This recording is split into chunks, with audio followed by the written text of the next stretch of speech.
Hello नमस्कार, मैं हूं आशीष और मैं आपका वेलकम करता हूं इंडिया फर्स्ट में। यूजीसी एक डिफंक्ट बॉडी जिसने आज तक भारत में कोई अच्छा काम नहीं किया। नॉट अ सिंगल अचीवमेंट जिसकी आप तारीफ कर सकें। एक एब्सोल्युटली डिफंक्ट बॉडी वो अचानक से रेगुलेशन लेके आती है और एंड में भारत के समाज को दो धड़ों में बांट देती है, अपर कास्ट लोअर कास्ट। अब ये बात आ रही है कि भारत सरकार इसके ऊपर एक हाई पावर्ड कमेटी बनाएगी, इसे रिव्यू किया जाएगा और इसके ऊपर एक्सप्लेनेशन दिया जाएगा। शायद यूजीसी भी ऐसा कोई एक्सप्लेनेशन लेके आएगी। वो कहा जाता है बटोगे तो कटोगे, है ना? बट यूजीसी ने भारत के सोसाइटी को बांट के रख दिया। मैसिव प्रोटेस्ट चल रहे हैं यूजीसी के अगेंस्ट। और सबसे बड़ा डीपर क्वेश्चन यह है कि यूजीसी ये सब करके करना क्या चाहता था? यूजीसी को मिलेगा क्या? यूजीसी भारतीयों के अगेंस्ट कैसे हो सकता है? यूजीसी क्यों चाहता है कि भारतीय भारत छोड़ के चले जाएं? यह गजट ऑफ इंडिया में आता है। और भाई, इस रेगुलेशन में कहा जाता है कि सिर्फ कास्ट की बात नहीं हुई थी। यहां पे बात हुई थी कि रिलीजन की, रेस की, प्लेस ऑफ बर्थ की। मल्टीपल आर्ग्यूमेंट्स बनाए गए कि हम इक्विटी प्रमोट करेंगे। ऐसा नहीं है कि इकोनॉमिक इक्विटी प्रमोट कर सकते हैं, ऐसा नहीं है कि इनके पास पैसे हैं, ऐसा नहीं है कि इनके पास अथॉरिटी है कि ये इक्विटी भारत में प्रमोट करें। बट इनको ऐसा लगा कि भारत में जो कॉलेजेस हैं उनको आपस में डिवाइड कैसे कर दें, जो कॉलेज का सोसाइटी होता है उसको डिवाइड कैसे कर दें। ऐसा कैसे कर दें कि एक अपर कास्ट और एक लोअर कास्ट के बच्चों में प्यार ना हो सके। ऐसा कैसे कर दें कि एक अपर कास्ट लोअर कास्ट का बच्चा वो आपस में नोट्स एक्सचेंज ना कर पाए, एक दूसरे के साथ बिजनेस ना कर पाए, एक दूसरे को पैसे लेंड ना कर पाए। तो भाई ये ऐसी रेगुलेशन लेके आते हैं जिससे समाज में दो फड़े बढ़ जाते हैं, बिल्कुल डिवीजन क्रिएट हो जाता है। इतनी ज्यादा एकेडमिक इनों में ब्रिलियंस आ गई है कि ये समाज को बांटने की कोशिश कर रहे हैं। आज भारत कास्ट से काफी आगे जाने की कोशिश कर रहा है। मिलकर भारत एक साथ श्रेष्ठ बनना चाह रहा है। सारे भारतीय भारत के लिए काम करना चाह रहे हैं। बट यूजीसी भारतीयों को आपस में डिवाइड करना चाह रहा है। कहां पे? कॉलेजेस में। तो भाई देश भर में इसके ऊपर खूब जम के विरोध हो रहा है। Lucknow university students protest UGC new equity regulation.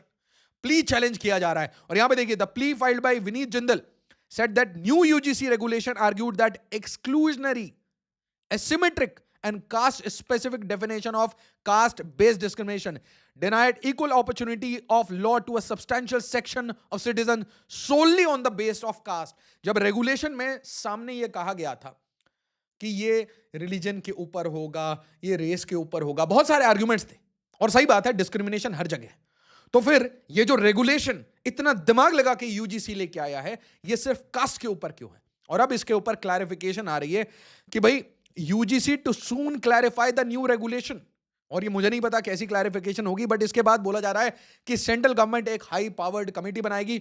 इसे रोल बैक नहीं किया जाएगा, इसे कंटिन्यू भी नहीं किया जाएगा। एक तरीके से इसके ऊपर हाई कमेटी एक हाई पावर्ड कमेटी बना दी जाएगी, जिसके ऊपर डिस्कशन होगा, इसके ऊपर डेलिब्रेशन होगा, जिसमें कि एक्सपर्ट्स भी होंगे, ब्यूरोक्रेट्स भी होंगे। और कुल मिला के ये एक स्टॉलिंग टेक्निक होगी जिससे कि ये विवाद शांत हो जाए।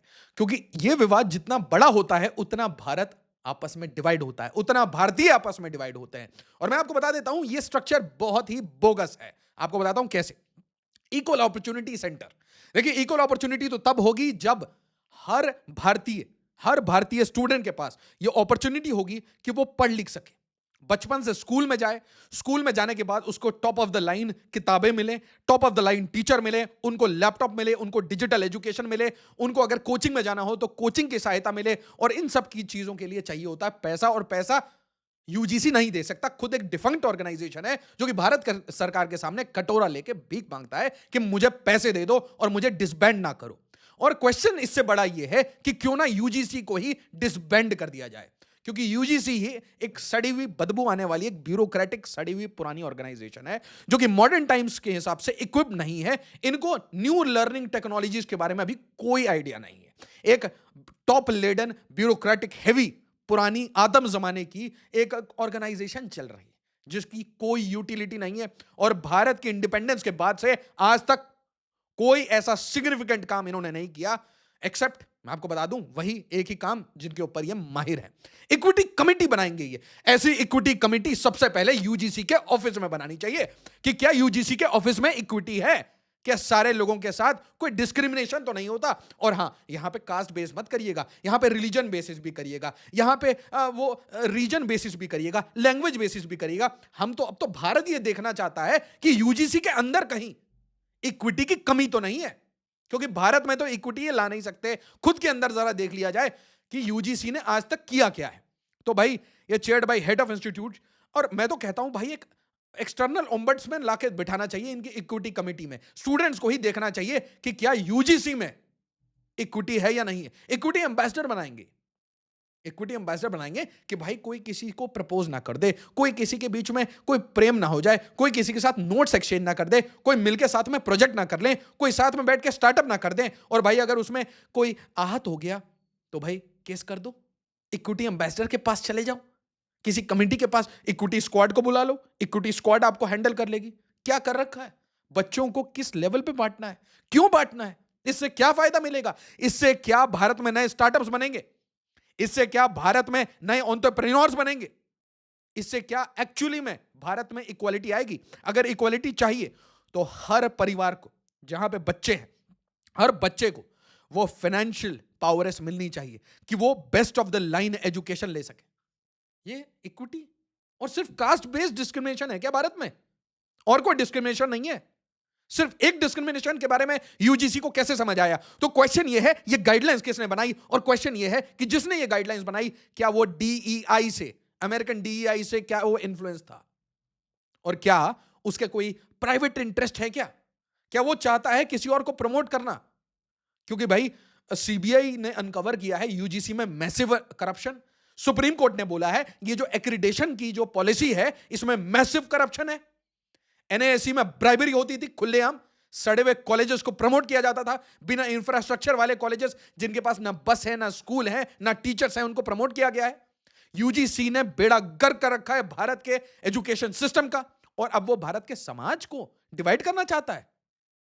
भारत में ये upper caste lower caste create करना चाहता है। यूजीसी इतना बड़ा हो गया कि भारत के समाज को तोड़ देगा, इतना बड़ा हो गया। और उसके बाद देखिए, supreme court demands explanation from centre UGC over plea alleging corruption and lack of integrity. Integrity तो ये भूल के बैठे हैं। तो ये चाहते क्या है? क्या ये चाहते हैं कि जो बच्चे जिनके पेरेंट्स अफोर्ड कर सकें वो अपने बच्चों को ग्लोबल स्कूल में भेजना शुरू करें? बहुत डीपर क्वेश्चन है, डीपर मलाइस है यहां पे। क्या वो चाहते हैं कि बच्चे ग्लोबल स्कूल्स में जाएं? क्या वो चाहते हैं कि ग्लोबल कॉलेजेस इंडिया में जो सेटअप हो रहे हैं उसमें बच्चे जाना शुरू करें, अपर कास्ट के बच्चे डर के किसी भी गवर्नमेंट कॉलेज में ही ना जाएं? ऐसा माहौल हो जाए कि हर बच्चे को अपना कास्ट पता हो, सबको यह पता हो कि भाई मेरे नाम से ज्यादा मेरा कास्ट इंपॉर्टेंट है। एजुकेशन की कोई वैल्यू नहीं है, पढ़ाई की कोई वैल्यू नहीं है, दोस्ती यारी बिरादरी की कोई वैल्यू नहीं है, ब्रदरहुड की कोई वैल्यू नहीं है कि सब मिलके कुछ अच्छा काम करें देश के लिए। नहीं, सब अपने अपने कास्ट सर्टिफिकेट छाती पे लगा लो, अपनी गाड़ी पे लगा लो। क्या ये हमारी आइडेंटिटी रह गई है? क्या ऐसे भारत आगे जाएगा? और अगर ऐसा करने के की प्लानिंग चल रही थी यूजीसी की, तो क्या यूजीसी चाहता था कि भाई आप ग्लोबल स्कूल में अपने बच्चों को पढ़ाएं, कि अपर कास्ट डर के अपने बच्चों को ग्लोबल स्कूल में भेजे, इंटरनेशनल कॉलेजेस में भेजे, अपने खेत खलियान, अपने घरों को, अपनी बाड़ियों को बेच दे, और बेच के अपने बच्चों को ग्लोबली कहीं स्पेन में, कहीं पोर्चुगल में, कहीं यूके में, यूएस में, ऑस्ट्रेलिया में यहां सेटल करना शुरू करें, या फिर चाइना भेज दे बच्चों को? क्वेश्चन है, डीपर मलाइस है।